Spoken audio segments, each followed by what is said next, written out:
नवरात्रि पर मेरा पूरे देशवासियों को और पूरे विश्व के सनातन धर्मावलंबियों को बहुत बहुत शुभकामनाएं।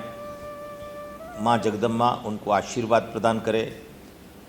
नवरात्रि में घट स्थापना का बड़ा महत्व है और घट स्थापना में लोग तांबे के घट की स्थापना कर देते हैं, पीतल के घट की स्थापना कर देते हैं, पर वास्तविकता में अगर घट स्थापना करना है तो मृतिका का कलश कहा गया है, माने मिट्टी के कलश की स्थापना करना चाहिए हमको, और मिट्टी के कलश की स्थापना करना चाहिए।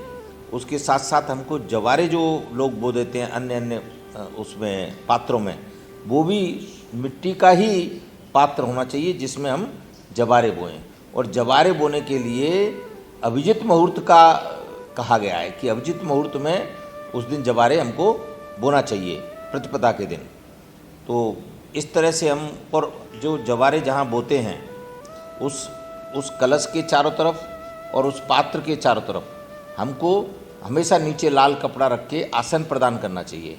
बिना आसन के ये घट स्थापना सिद्ध नहीं है। ये करें। इसके साथ साथ अगर जिनको मंत्र आता है माँ दुर्गा का, वो मंत्र, नहीं तो ओम शक्ति नमः, ये मंत्र जो है सभी माताओं के लिए आ जाता है। जो 9 माता हैं हमारी प्रतिदिन की पूजनी हैं, उन सब का ये कॉमन मंत्र है। इसकी हमको 11 बार जाप करना चाहिए। सुबह भी करना चाहिए, मध्यकालीन भी करना चाहिए और रात्रि को सोते समय भी करना चाहिए। ये इस मंत्र का अगर आप जाप करेंगे तो शरीर में असीमित एनर्जी का स्रोत प्राप्त करेंगे। तो फिर भोजन में जो विधान है नवरात्रि में जो भोजन का विधान है, उसमें एक समय फल फ्रूट और एक समय अन्न ले सकते हैं।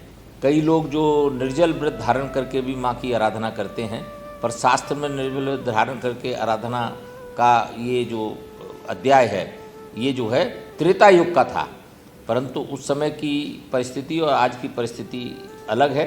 इसलिए मेरा माता बहनों से अनुरोध है कि फल अवश्य लें, भूखे नहीं रहना है। माँ कभी बच्चों को भूखे नहीं रखना चाहती। हमारी जितनी माता हैं वो उनकी बेटियां हैं और जितने हमारे पुरुष हैं वो उनके बेटे हैं। तो मेरा दोनों से ही अनुरोध है कि भूखे ना रहें, एक समय फल और एक समय अन्न लेके नवरात्रि की उपासना कर सकते हैं।